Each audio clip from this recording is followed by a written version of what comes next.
Okay, good evening. My name's Tracy. I'll be moderating this meeting. This is the Bayridge Park pre-construction community meeting. So first of all, I want to thank you for coming. I'd also like to thank you for putting up with the investigation and all of that work for the last 5 years. This is a huge milestone tonight that we'll be starting construction. We have a short presentation tonight, followed by questions and answers, of course, usual format. Couple things, bathrooms out here, there's a door to the left, and then you'll have to walk around the building to come back in. And there's some food over there for you. There's also a sign-in sheet. I think I saw all 8 of you sign in. There's also the presentation itself. Tomorrow we'll be mailing out a meeting summary along with a link to this presentation. We are also recording this meeting tonight. We're not live streaming it, but we are recording it, and we'll send you a link.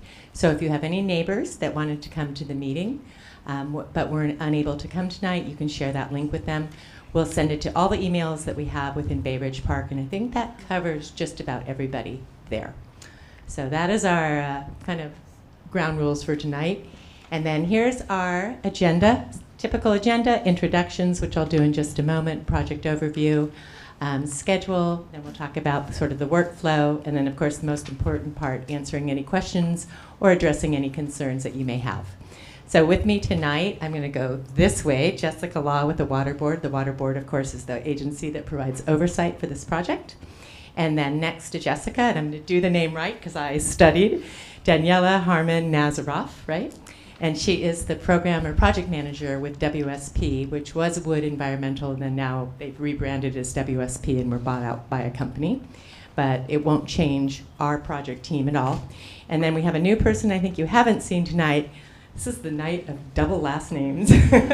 Candace Jetson Martson, and she is the project engineer. So they will be giving most of the presentation. Jessica's here for clarifying questions and just to make sure that all of our information is on point and accurate. Any questions for me? No? Okay, then please, Danielle. All right. Thank you, Tracy. Everybody can see, right? All right. Is this on? People hear me? Okay. And I just want to say we're using microphones for the recording, so that's why we have that. All right. Well, thank you, everybody, for joining. As Tracy said, my name is Daniela Hammond-Nazaroff. I'm the project manager for this project, and it's a huge milestone for us to get here. I know we've been working in the past 4 to 5 years in your community, and you guys have been very gracious in allowing the environmental investigation and giving us feedback and working with us to achieve our goals of protecting human health and the environment. So just thank you so much for also being here tonight, taking this time. As we begin construction, we are working very diligently to balance the need to complete the work with minimizing impact to the community. We've been working closely with the HOA board. We've developed an MOU, which is a memorandum of understanding that defines how construction will be implemented and documents accommodations that we will do to reduce impact with regards to parking, noise, hours of work, cleaning up the site. All of those things are documented there with you in mind.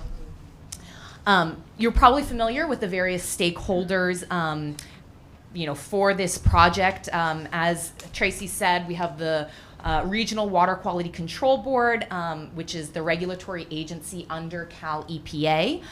They are directing the remediation and cleanup at Bayridge Park. I'm sure a lot of you have met Jessica Law, who's been the case manager and has led many community meetings. You've probably heard her speak before. Then there's Ford Motor Company, who is responsible for completing this remediation. And I am an employee of WSP, which is Ford's environmental consultant. As Tracy said, you may remember us as Wood. That's what we used to be called. We were acquired back in the fall. It's the same group of people working on the project. We just have a new name. If you call us Wood, we'll still respond, but different WSP now instead of Wood. We also have Craig Communications. That's led by Tracy over here. She helps with the communication side of things. And we are introducing, at least by name for the first time, a couple of the contractors that will be doing the work. So that includes E&E Construction. They were selected because they have extensive experience doing work in residential areas. They know that, attention to access and sensitivity to noise is top priority. We've worked with them a lot through various projects, so we're very familiar with them. We also have H2K Technologies. They are constructing the treatment system compound that's being built off-site.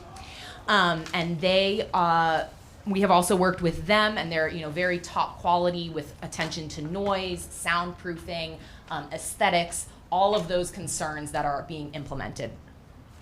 Yellow Jacket Drilling will be the company doing the drilling for installation of the soil vapor extraction wells, and we've worked many times with Yellow Jacket. They've worked in your community before installing some of the monitoring wells we have there. So a little bit more about the WSP project team.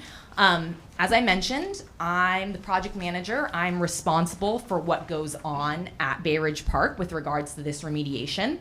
I'm responsible for making sure things are safe, communication is clear, that we're working efficiently, and that the impacts to you residents are as minimized as possible, balancing the need for the work to be completed with making sure your lives can go on as undisturbed as possible. We also have Ken Connor. He's sitting over there. He's the principal in charge of this project. And Candace, sitting to my left, is our lead engineering project manager, and she'll be walking us through some additional details on construction later in the presentation. Dong is in the audience. He will be the field engineer and site safety officer, so his responsibility is to oversee the contractors and making sure they're doing the work according to plan. All right, who here has been to a previous meeting? I recognize some faces, so I know some of you have. Awesome. For those of you who may be newer to the community or in attendance for the first time, I will, as briefly as I can, go over some site history just to orient folks to how we got here. So if you look at this map on the right, that's kind of a zoomed out look of a section of Newport Beach. The blue squares shows the footprint of the former Ford Aeroneutronic facility that operated from 1957 to 1993. And in the mid-90s, the facility was decommissioned and remediation of soil vapor, and groundwater was conducted. The area received soil closure in 1997 and was rezoned into residential land use. That former facility footprint is today the One Ford Road community, which is just south of Bayridge Park. In 1997, groundwater oversight was transferred to the Water Board, and in the early 2000s, some groundwater remediation was conducted on the southern portion, so on Long Ford Road, south of the former facility. Additionally, in the mid-2000s, there were some limited soil vapor assessments, which were conducted and found that health risks were not present. In 2014, the US EPA released a memo on a chemical called TCE, that's trichloroethene, and it updated their understanding of the short-term exposure risk. TCE is a common degreasing chemical that was historically used at many industrial facilities, including this former Ford facility. And with this update from the EPA, as well as subsequent update to the Water Board's environmental screening levels, the Water Board requested that Ford submit an updated conceptual site model to reevaluate the understanding of potential site risks. That was in 2017, and the conceptual site model identified some data gaps related to vapor intrusion. So since 2018, we've been conducting vapor intrusion assessment activities in and around the former facility. This includes indoor air testing, which you may be familiar with, as well as soil gas testing, among other things. Based on all the data we've collected, a health risk assessment and a feasibility study specific to Bayridge Park, the Water Board has directed Ford to perform active remediation to reduce the risk of vapor intrusion in the community. Vapor intrusion is where impacted soil vapor in the ground migrates into overlying buildings and can impact indoor air quality. The remedy that's been selected for Bayridge Park is soil vapor extraction, and I know Jessica has presented extensively on what soil vapor extraction is, but it's a common technology used where essentially we vacuum out impacted vapors from the ground, and then we treat them and discharge them to the atmosphere. So what you're seeing here is a schematic of the SVE system, soil vapor extraction, SVE. And you may have seen a similar image in our June 2021 meeting, which presented initially this remediation system. But in the June meeting, we had a slightly different layout, and we got your feedback on the layout of the piping, the location of the treatment system, and we updated the system per your comments, and presented that in another November poolside meeting in 2021. So I'll just walk you through what you're looking at on that figure. The green dots, green circles, those are the soil vapor extraction wells. That's where we will be pulling the vapors out from the ground. They are installed below ground, so there's no kind of visual above ground structure. It's all below ground. The black lines are the piping that connects the wells to the treatment system. And with your input, we have adjusted the layout to reduce the number of wells. That speeds up the installation process, as well as kind of makes the system more efficient. The blue square, it looks pretty small, but it's kind of on the right side of that figure. That is the location of the treatment system, and it will be sitting along Country Club Drive outside the walls of the community. This location was also selected with input from you guys. Originally, we had proposed to take up some parking spaces. We understood that that was too big of an impact to the community, and we selected with your input this spot along Country Club Drive outside the walls, so visibly when you're in Bayridge Park, you don't see that treatment system sitting there. The orange hash that's kind of over the large area, that is the area of influence of the extraction system. So it's designed to cover nearly all of the eastern portion of Bayridge Park, which is where we see the elevated soil vapor concentrations. We plan to install and run this system for about a year, and then collect data and evaluate and work with the water board as to whether additional extraction needs to be done, if we can stop, if we need to run it in a pulsed fashion, which means we turn it on and off, and that will be determined at that time. The goal is to effectively remove TCE, that chemical mass, from the ground, and that's what we'll be evaluating. Can I ask a question before you move on? Yeah, sure. Oh, I'm going to get you to do it in the microphone just I because think I'm we're loud enough. recording. I'm curious on this chart, the green dots for the vapor extraction wells. Yep. Are those some of the ones that are already in place or all brand new? So there are on this figure 13 of them, and there is one that's already in place. There'll be 12 new ones. So the new construction. New installation, drilling, new yes, drilling. new drilling, yes. In terms of installation and construction, there are 4 main components. So first we have the SVE wells, which is what you just mentioned, and we will be installing 12 more wells. One already exists. Second is trenching and pipe laying to connect the wells to the treatment system. Third is the treatment system building placement. That building is getting built off-site and is going to be transported in and set on a concrete pad. So there won't be active like building of a house there. It will be pre-built and brought in with all the equipment inside. And then finally, there's connection to the power with SoCal Edison in order to electrify the system. So next I'll have Candace go over some of the schedule in terms of what to expect on construction. Thanks, Daniela. Can everybody hear me? Is this on? Is that better? No, it's gonna slide. There we go. Yeah. Can everybody hear me? Okay. Hello, everyone. Again, I'm Candace Jansen-Marson. I am the engineering project manager for our design team, and I'm going to be supporting the coordination of all of this construction under Daniela's leadership here. And I am going to run us through first our anticipated schedule.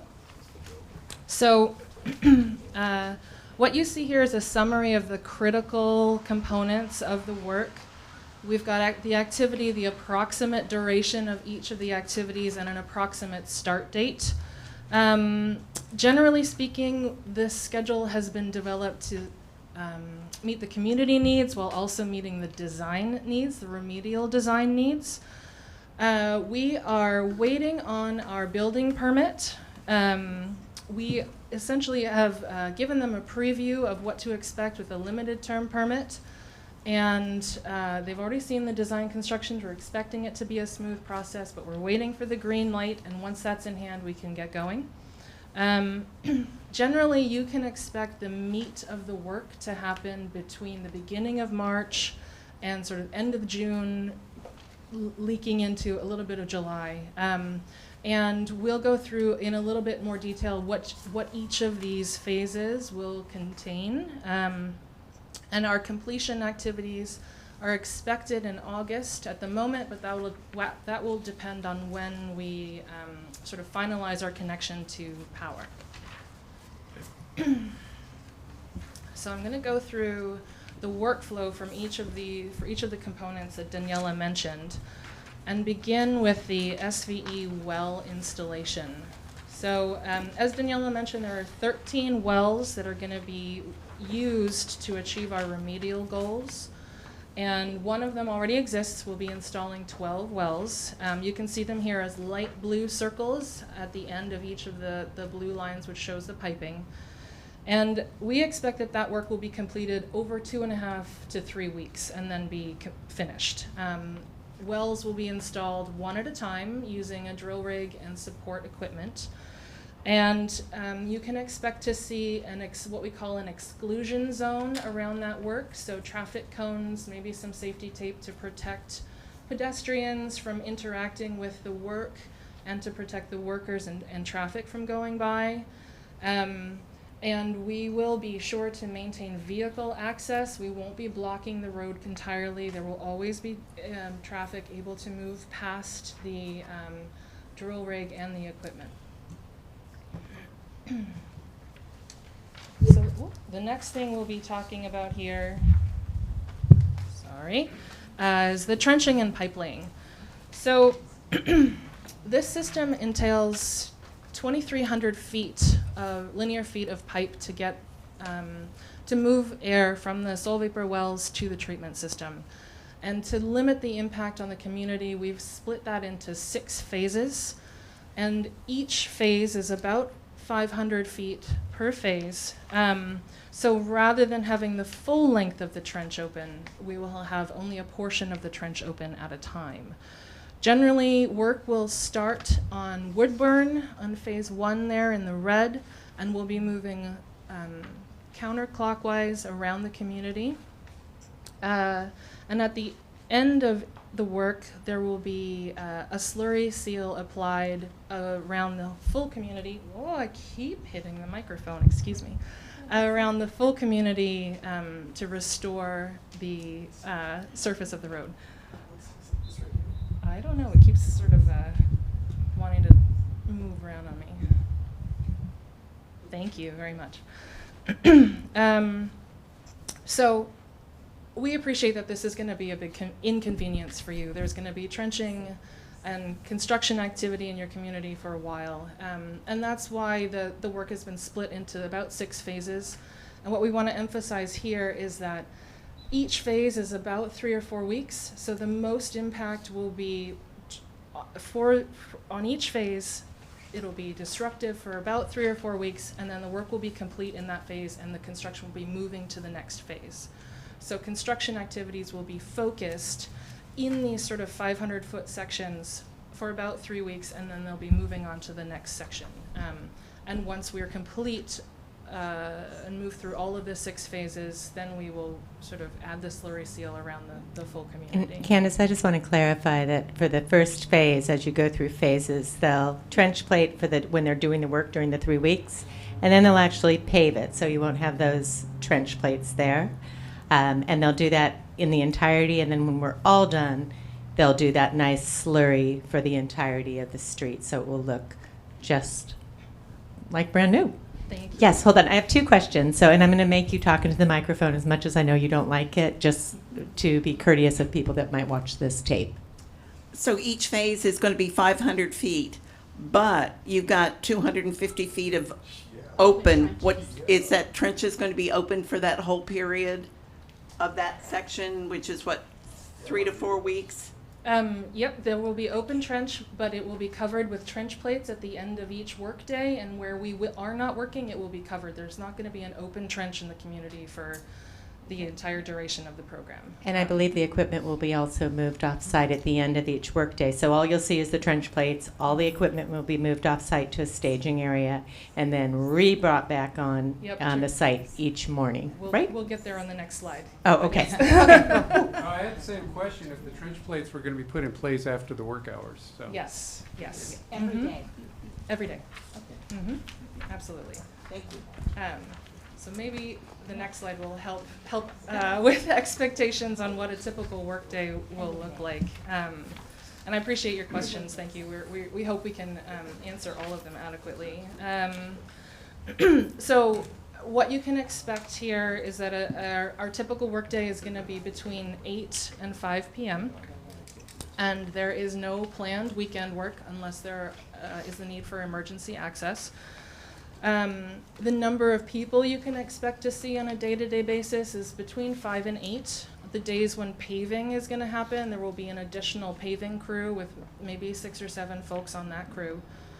In terms of the presence on the site or in the community, our construction contractor E&E is going to be the phrase we use is mobilize and demobilize. That means bring all their equipment on every day in the morning, unload it, set up the exclusion zone to protect staff and protect you from the work, do the work during the day, and then every day clean up, lay the trench plates down, sweep the material, remove all of the evidence that there's heavy construction happening, and they will be parking their equipment off-site at a laydown yard.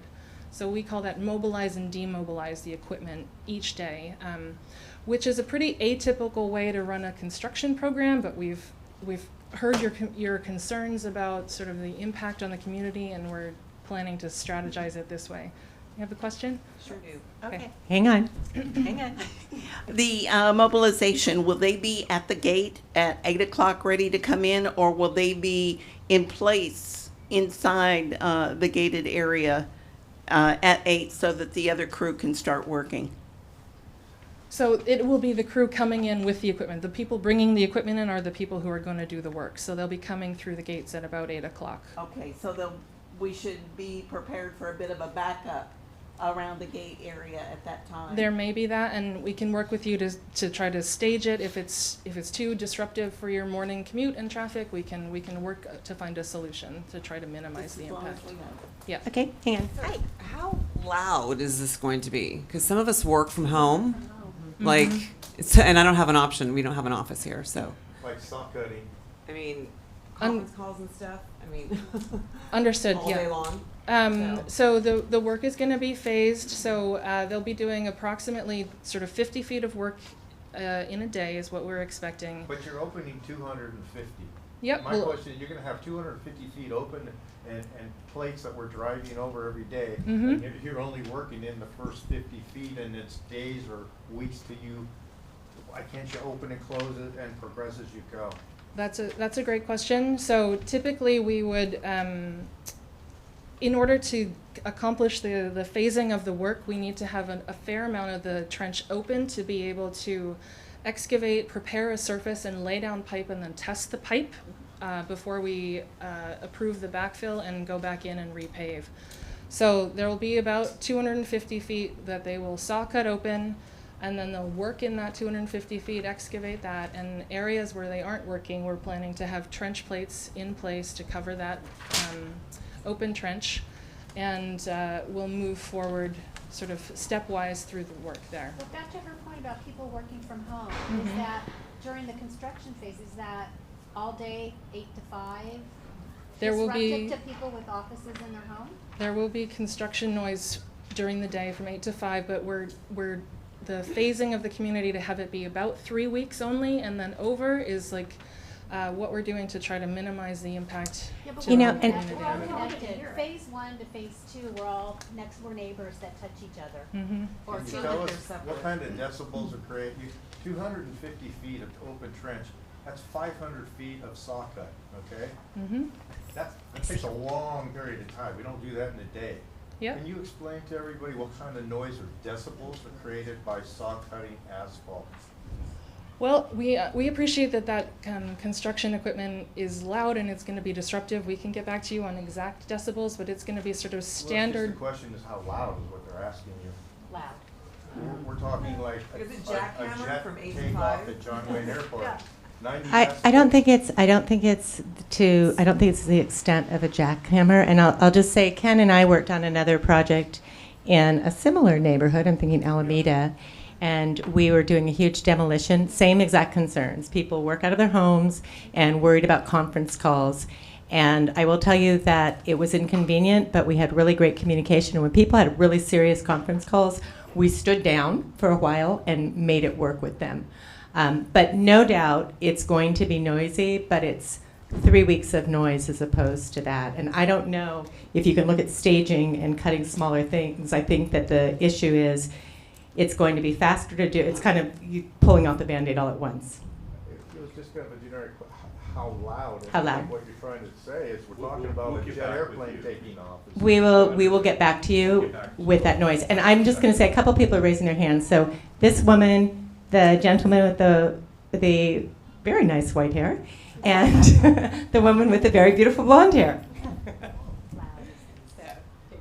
Thank you. course. This is going back a point, but it's a two-part question. How were the exact locations of the wells determined? And the second part of the question is, when outside of this project overview, which kind of gives a location, but when will we know the exact addresses which will be closest to the wells?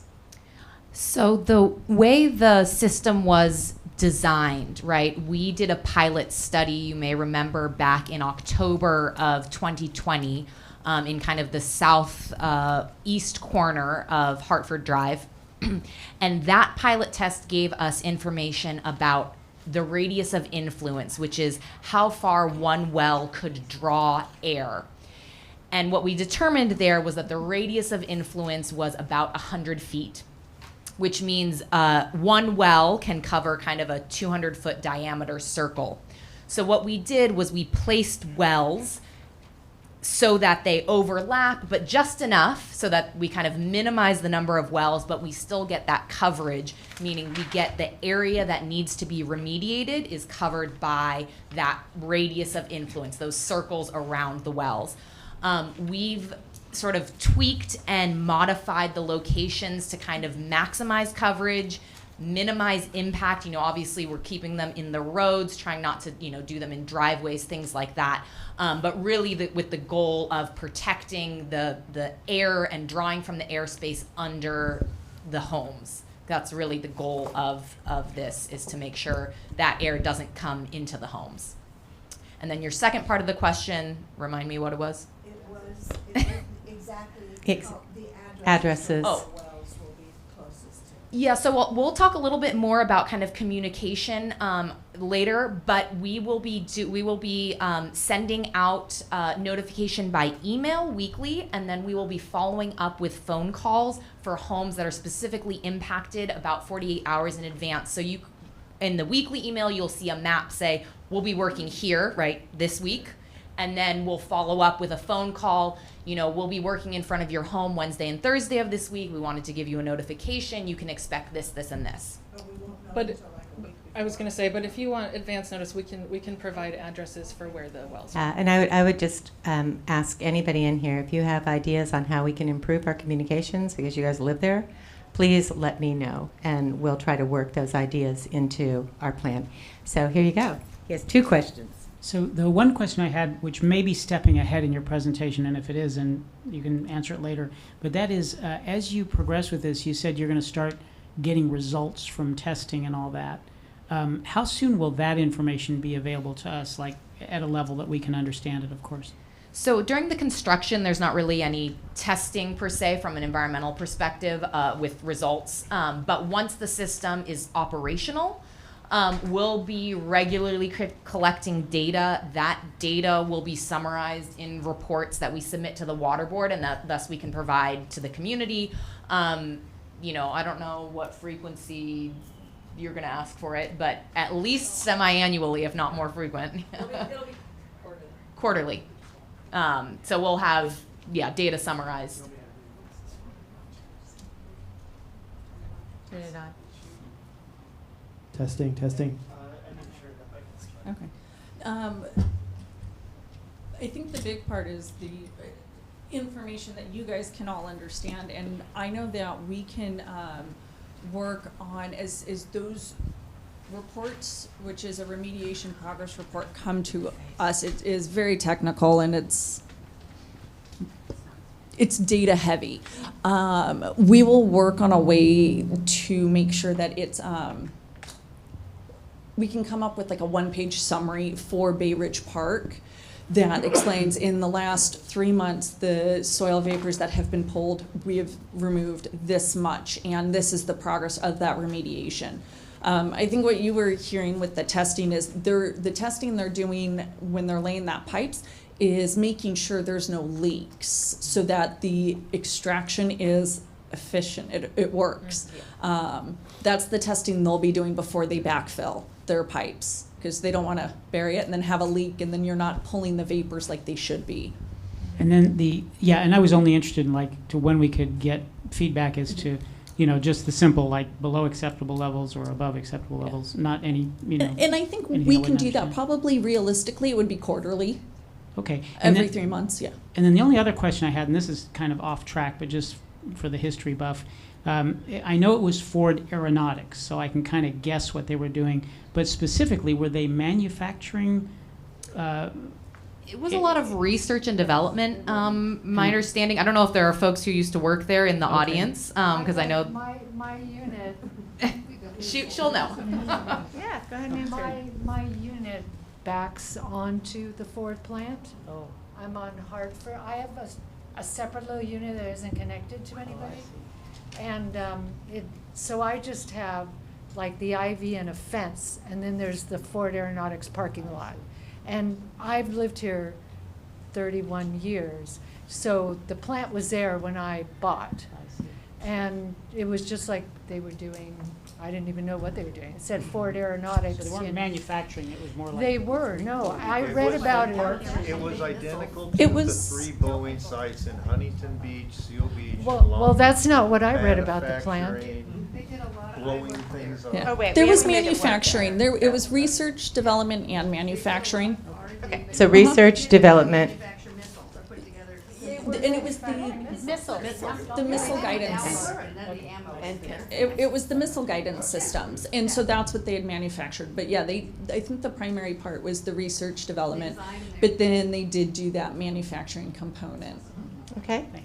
Okay. And I think they went by Ford Aeroneutronics. They made up their own name there. Combination of that aerospace and the electronics part. Yeah, all sorts of new words. My question is, where is the well that's already there? I believe it's right outside my home, and it was very loud for a long time. The installation? Uh-huh. The installation of it. Yeah, it's installed right outside of 100 Hartford. Right, okay. And it was very loud. I just want to clarify, it was loud when they installed it, but after that it wasn't loud. It wasn't ongoing, right? It was just the installation itself? Or when they came by, it was disruptive. I see. The installation of the wells for the 12 is about a 3-week process, so it's about 1 well a day. So that will be shorter, quicker in terms of installation compared to the trenching. And it's in the street. It's in the street. So drilling activities are loud. And I'm trying to remember the exact decibels. Drilling is noisy because within that exclusion zone, the drillers, the field crew, they all wear earplugs to protect their hearing.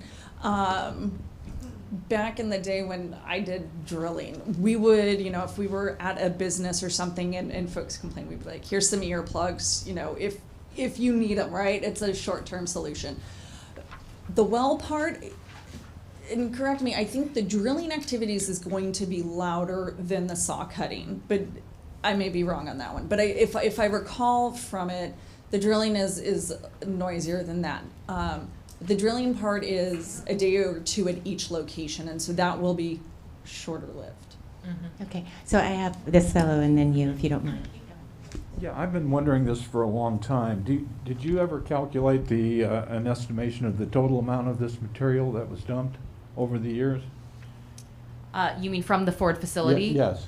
I don't know. Is that I don't think there's knowledge. We've calculated an estimated amount of mass left residual in the soil vapor within Bayridge Park and within various communities, which is a relatively small amount. It's sort of on the 10 kilo level.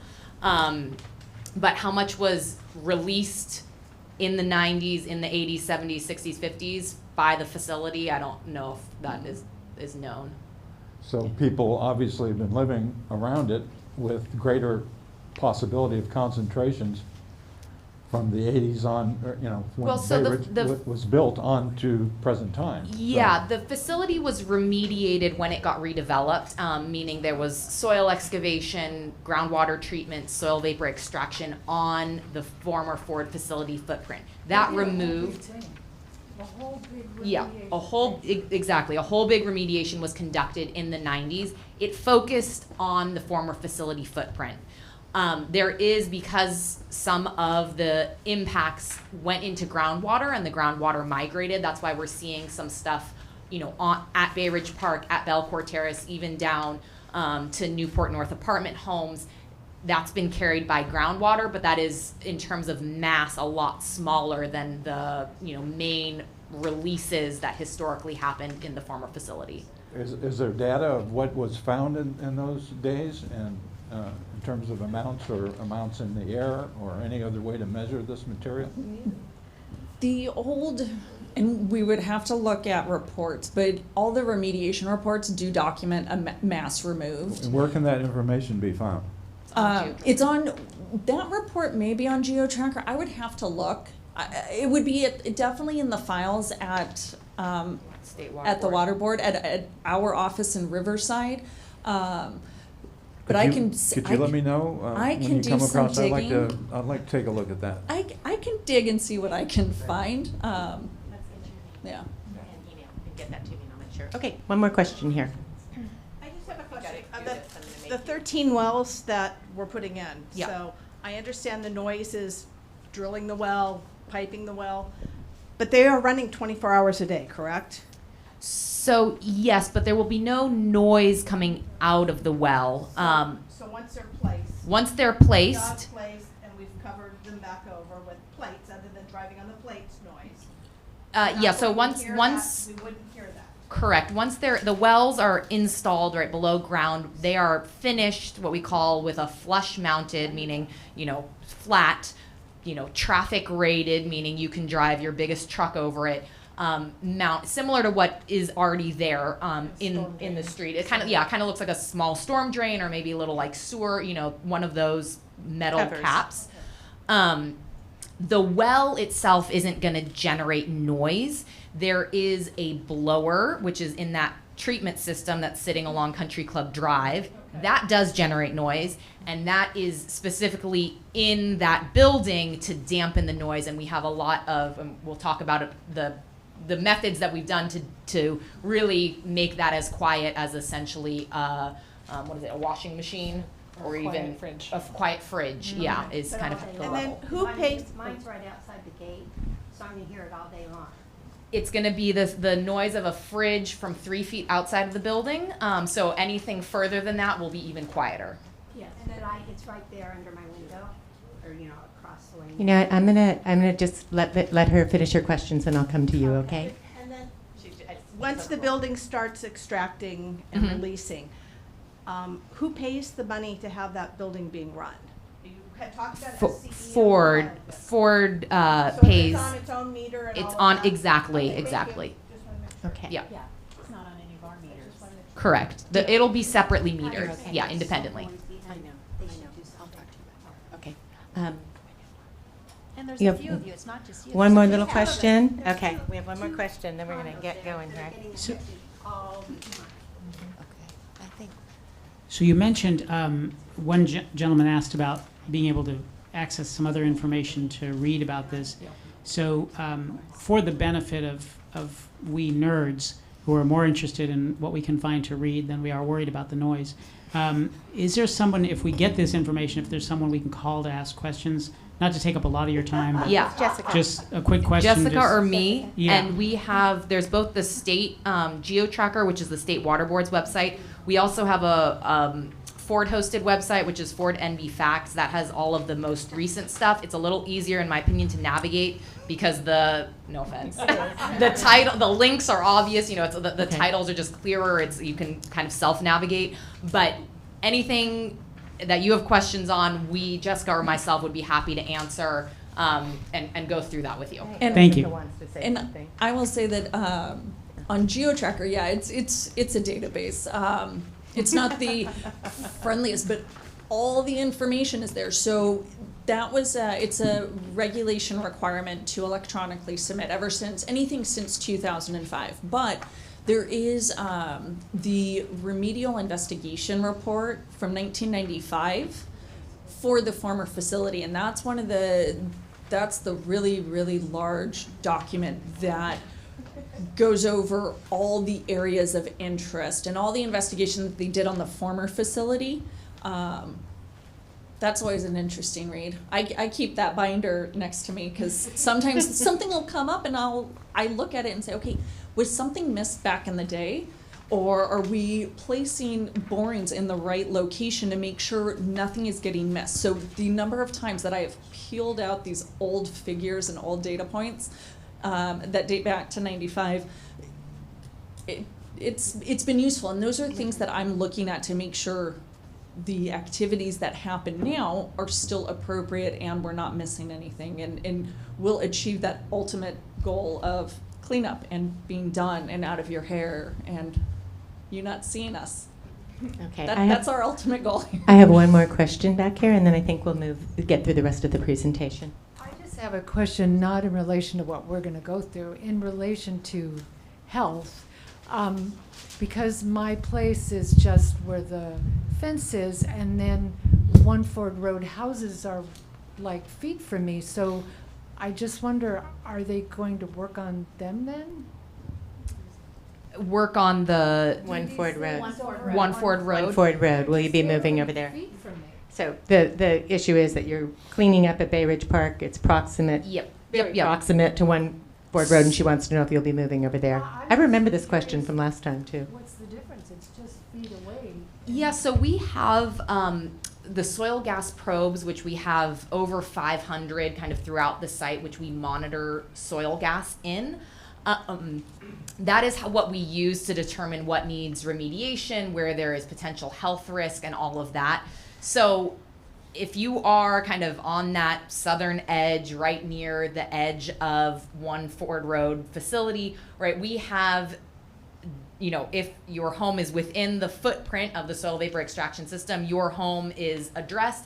And the homes, you know, it may be the front of your home has higher concentrations and the back may have lower. And as that attenuates, there is less need, let's say, for the One Ford Road neighbor on the other side to have that remediation. So we have a pretty good understanding of the soil gas concentrations and where something is warranted or not. And just to add, so more so, One Ford Road, that area is not going to have the active remediation because they did all that cleanup back in the 90s. And based on all the soil gas sampling that's been done, those concentrations haven't gotten higher. We haven't seen this increase that says maybe remediation wasn't successfully done there. It really, from the data we see, it was good cleanup back in the 90s, which, again, I have seen cleanup on some of these sites I oversee in the 90s, and they are back out there cleaning again because it just wasn't done well. And that's really common. Here, it appears that it was done well. And that is really great because that means when they do the soil vapor extraction within Bayridge Park, what was done in One Ford Road, we're not going to see a need. Once it's done, it will be done. I'm very positive that, you know, it'll be successful. So. Okay, but I'm going to let Candace finish her part of the presentation. We'll get into communications, and then we'll get back to questions and answers. Thank you, everybody. Thank you. So These photos are just to give you a sense for the scale of the trenching and kind of what to expect visually during the work. The trenches will be roughly 3 feet deep. So you can see on the top left, there's a photo of open trenching. And at the end of each workday, trench plates will be put in place over the trenches, and the site will be cleaned up and left in a way so that it's safe to drive over them, walk over them, one thing I will point out here in these example photos is that they have there's a dark black line around the edges of them. For any of you that have driven over trench plates, that's something typically termed cold patch. It's kind of a little bit of asphalt to make it smoother to drive over. In the interest of time for putting these in place every day and removing them every day, we won't be cold patching the trench plates on a daily basis. So I just want to say this is an example of what trench plates look like, but is not going to look sort of exactly like this. No other construction equipment will be left in place overnight. It will just be the trench plates cleaned up, and all the equipment will be moved off of the site. And then once the work is complete, E&E will be adding a slurry seal around the whole community, not just the areas that were disturbed, to make sure that the streets are uniform and consistent, and that the trenching is no longer visible when the project is complete. So sort of the last phase of work, it's actually going to be done over the course of 2 phases, so phase 3 and phase 6. If you were looking at the phase diagrams, we have printouts of those over there on the side if you want to take a closer look, and you have them in your hands in your printouts. But the treatment system is going to be located behind 94 Hartford Drive, along Country Club Drive, sort of tucked outside of the community. And as Daniela mentioned, there were a lot of factors that went into siting the treatment system building there. We located it outside of the community to minimize, the visual impact on the community, so you won't see it from within the community. The exterior has been designed to sort of blend into and match the exterior of the community. It'll have the same siding, same color, similar roofing, to help it sort of disappear into the community as much as possible. And we heard your concerns about noise. So this building has been designed to meet Newport Beach noise regulations. We had to do an acoustic survey. We had to demonstrate that we will not exceed 50 decibels 3 feet away from the building, which is the standard of care for noise in a construction or an active residential community. So this building is being constructed off-site in Missouri, of all places.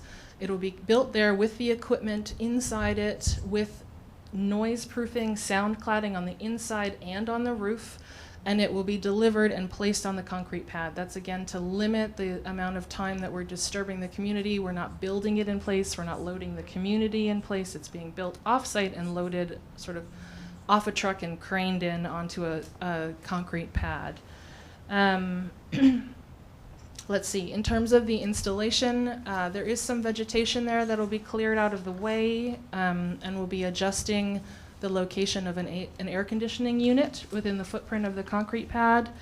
And then we'll be installing the concrete pad and preparing for the delivery of the building. As Daniela mentioned, sort of once it's operational, it will operate for about a year as we're evaluating the effectiveness of the SVE system. And then it can stay in place if you want it, but we are planning to remove it and return the area to the same or better than what it was before. I was just Wait 1 second, we're recording. They need to get the questions. Thank you for your patience. just because I'm clueless about it. Yep. The inside of that unit is full of things, Yep. or so people, it won't be an unlocked building that people can go in at night and just sleep and. That's a great question, and absolutely not. No, the door will be secured, and it is full of our granular activated carbon vessels and our blowers and our equipment and our panel, and there's barely enough room to turn around in there, so it's packed in tight to get it as small of a footprint as possible. And one more thing, Mhm. just maybe you know, oh, sorry. That's I okay. forgot about I've you. got you trained. I won't let you. Maybe because, I mean, maybe you have, obviously you have way more information than I do about like remediation and everything that's done. So like, and plus I'm a real estate broker, so I just will have to disclose all of this, right, when it's done. So will you have information for us for if we sell homes, what we can tell the potential homeowners about? Yeah, definitely. So right now in disclosure packages, the forward aeronutronic facility shows up kind of when you do within a 1/4 mile radius search. So sort of as it is, it would already kind of show up in disclosures. What we've been doing in the past, 4 or 5 years that we've been doing indoor air investigations is, recommending if folks have indoor air data, provide that as disclosure. We, Jessica, myself, have talked to prospective buyers, prospective sellers, real estate agents about what does this data mean and really help folks. So we're available to talk through when people have concerns and kind of really understand. But there's also, yes, all the public information we can provide links to, whatever is needed. Yeah. Hey, I'm going to do a real quick time check. It's 6:26, and we have this room till 7, so we are happy to stay here till 7, get through the presentation, get through any questions that you have. I just want to make sure that's okay with everybody. If it is not okay with you and you need to leave, please just give us your number, and we're happy to follow up with you individually if you have questions. Okay? All right. And somebody raised their hand. I think it was you. Yeah. Okay. I'm walking over there.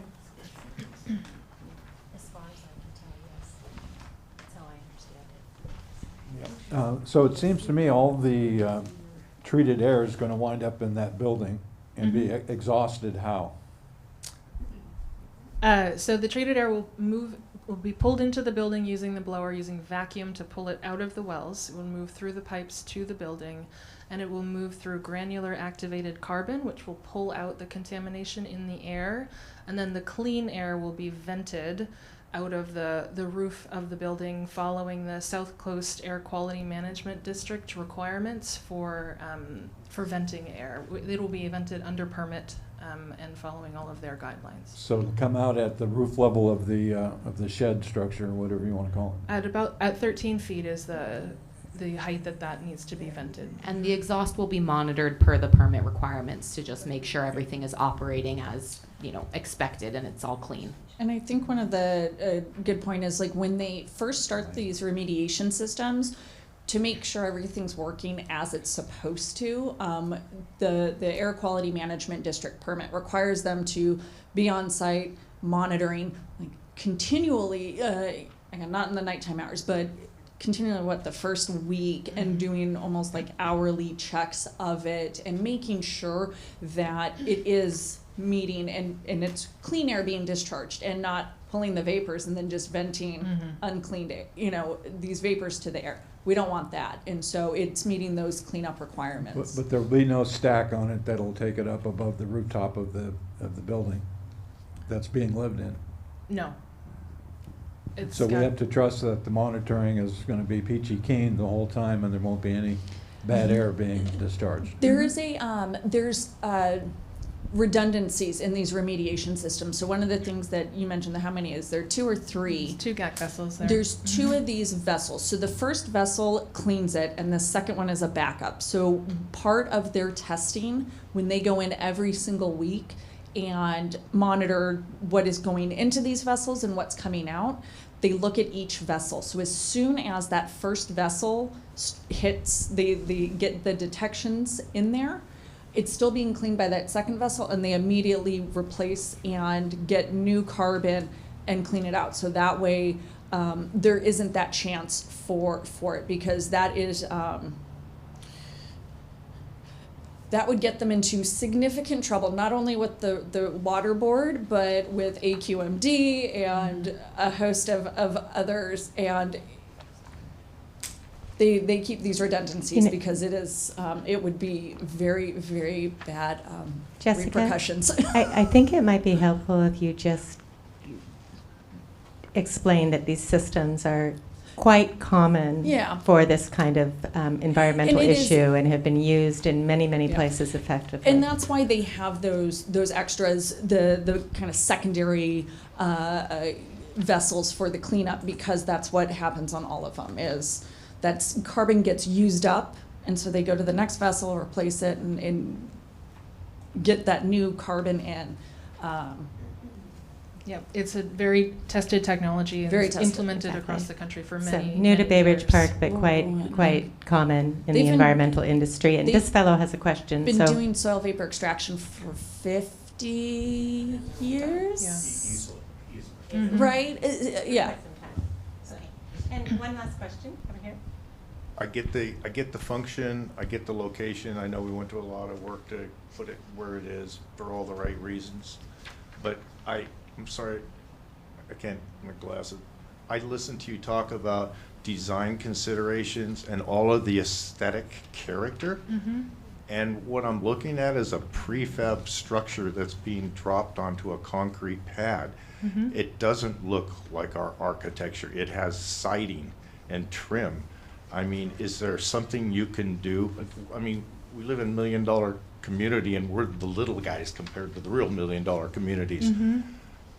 Is there something you can do to give it a little more architectural character? Because you kind of harped on it as I'm looking at it, and it kind of speaks Yep. for itself. I mean, can you put some false windows in it? Can you put an overhang on the roof? Can the doors match our doors or our garage doors? Or something that makes it more appealing? Yes. Okay, so Ken is here. The short answer is, That's a Okay. prefab box, yes, right? and that's the reason why we want to have meetings like this, Mhm. get feedback like that. If there's some architectural rendering that helps with making it blend in, we'll do it. One Ford Road complained about it, because they're the one. Okay. So the answer. But I agree with you, if there was a false window, if there was something else to make it look like it wasn't a utilitarian. Right.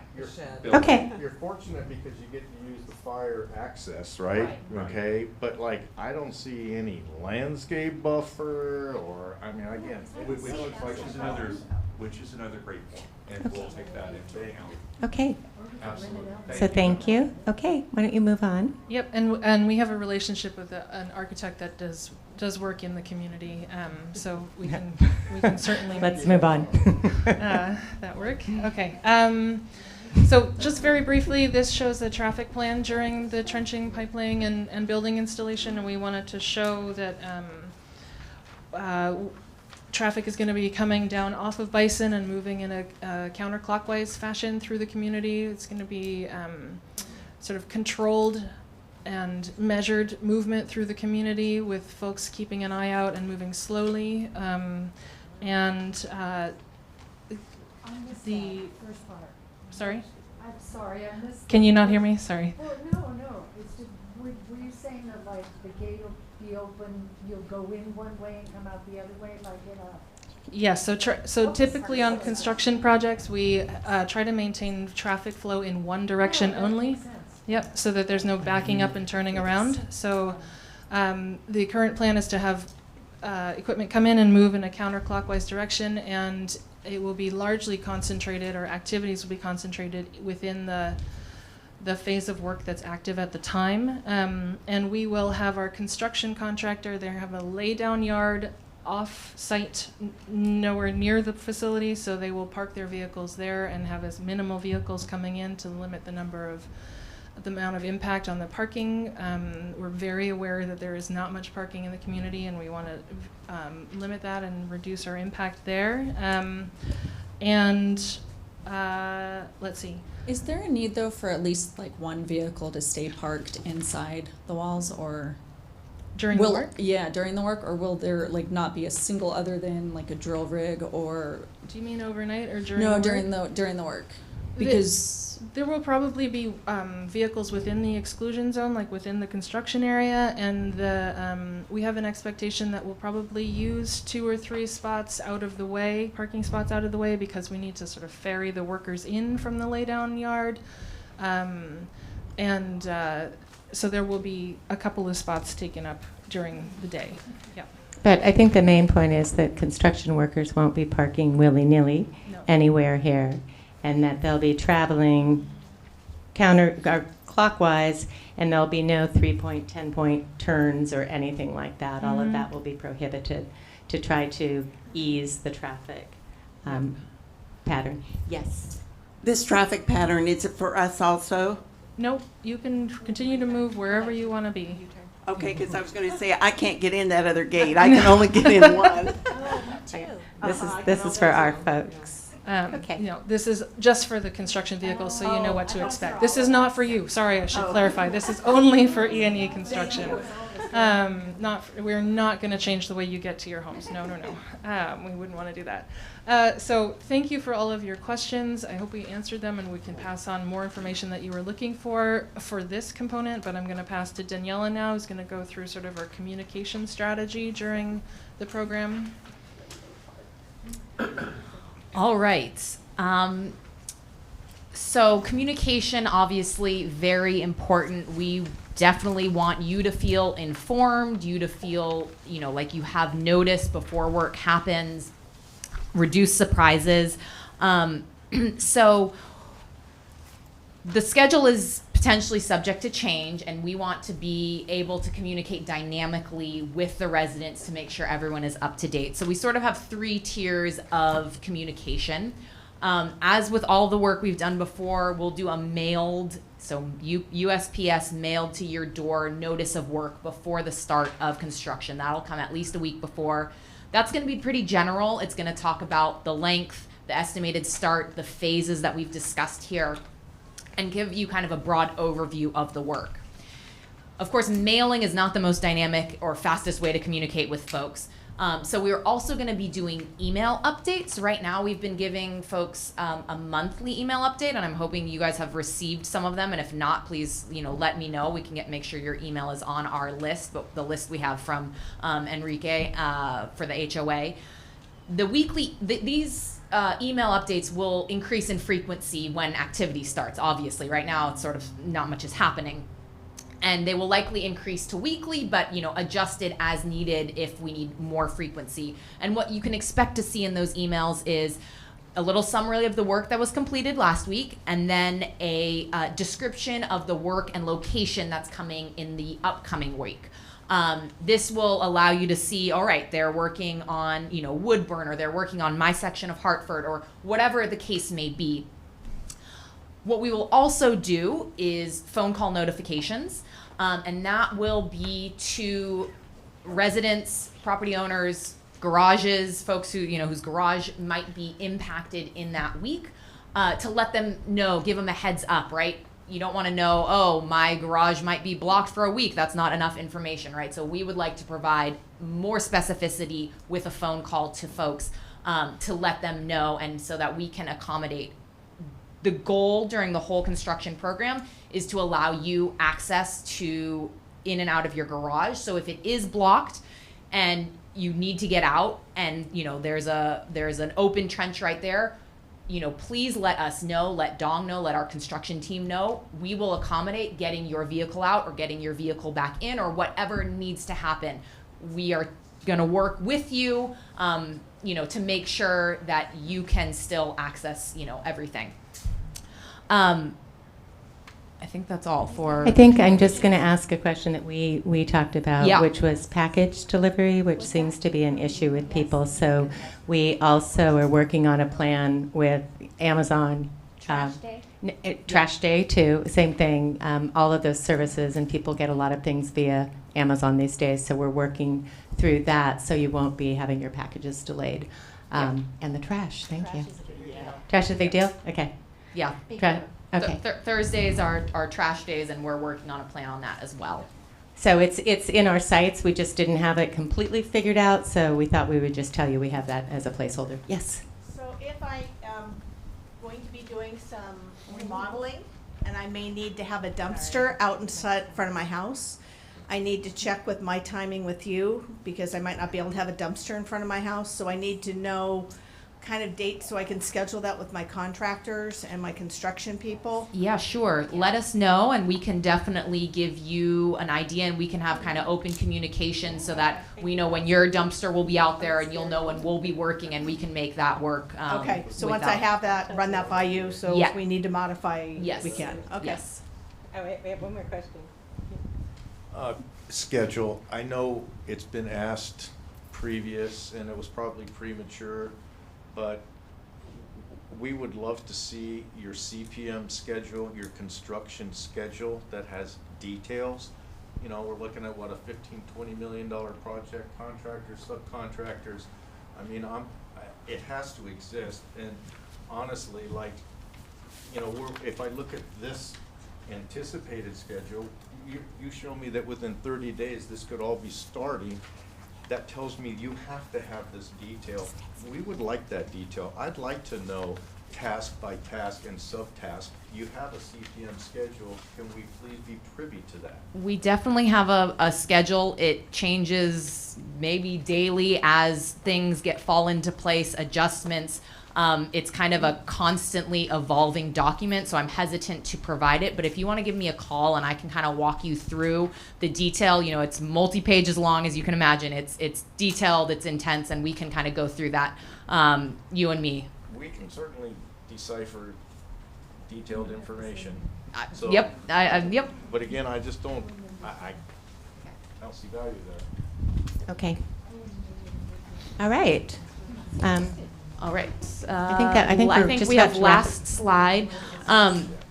Like I said, I'm your contact if you guys have issues or questions. We have a project information line manned 24/7 that goes to basically Tracy, but then gets contacted to me immediately. I will respond. So please feel free to use that. We also have Jessica. She's a great resource. She will not be answering overnight, but or Fridays. if you call her during the workday, Monday through Thursday, she is there. Monday through Thursday are my work hours. Yeah.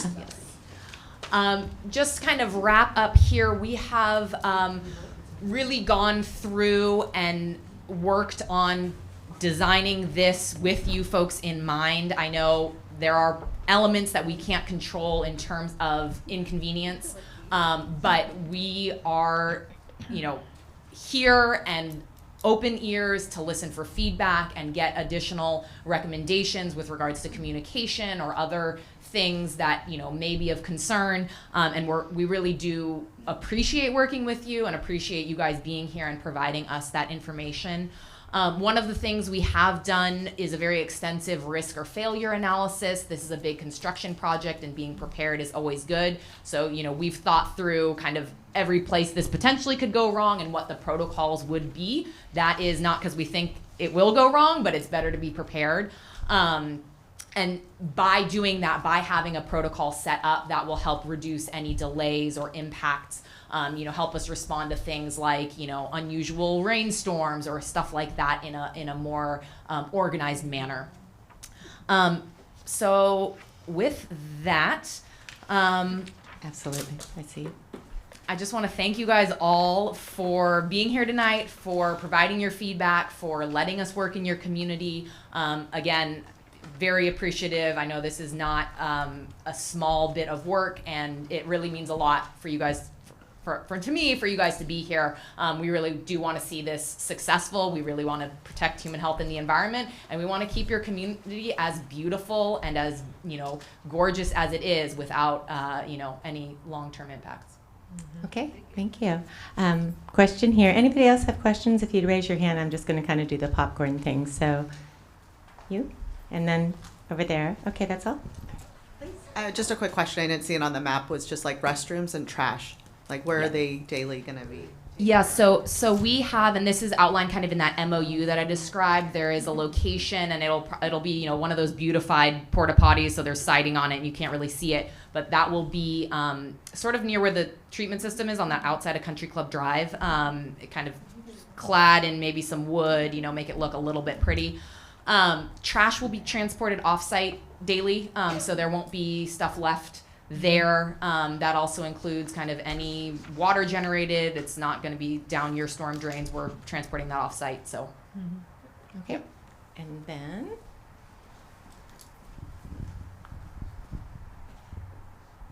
On the expulsion of the treated air, is that fanned out, or is that just released without? is that a blower? Does it have any kind of blower to it or anything like that?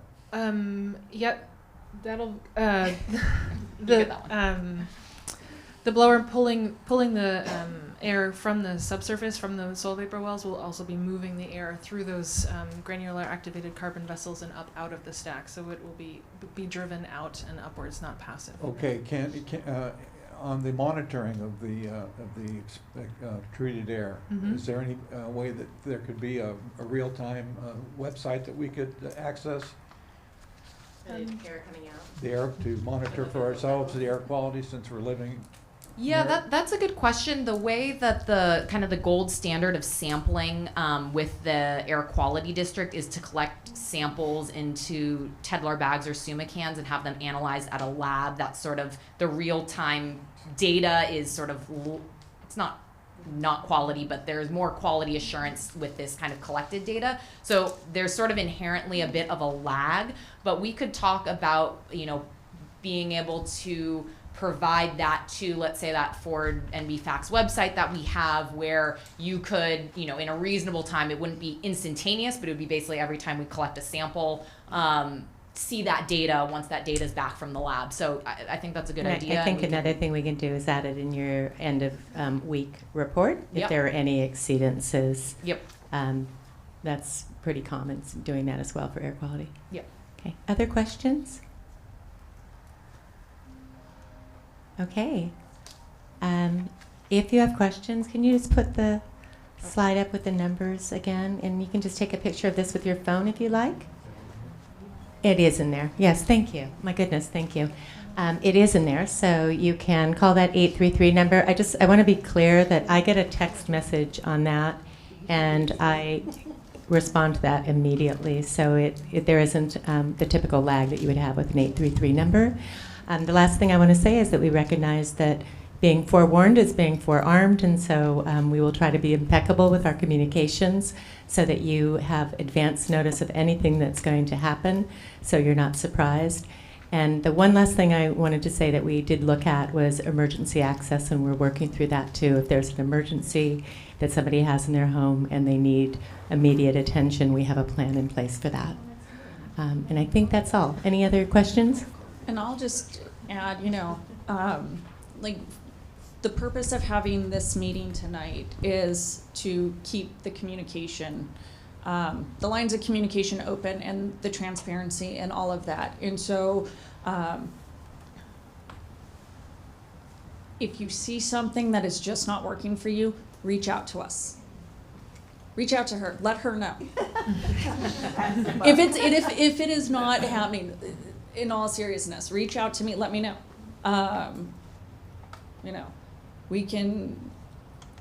We don't want it to be a torturous event. This is the means to the end, right? This is to get the vapor intrusion stopped, to stop having air purifiers in homes and all of that. So this is the construction won't be a positive thing. It will be a positive thing in the long run, because to get the site to closure is the end goal. So. Are there any other neighborhoods in the whole entire site that you're doing this? Yeah, Belcourt Terrace, so right across the street. Yeah. They are doing that they'll be experiencing that, and they're a couple months behind. They're delayed about 3 or 4 months from the stuff at Bayridge Park, but we're also working on design permitting and all this. We'll have this meeting with them, in a month or two. Mm-hmm. Okay. All right. Well, I want to thank each and every one of you for coming, and I wish you a nice evening. Thank you. Thank you.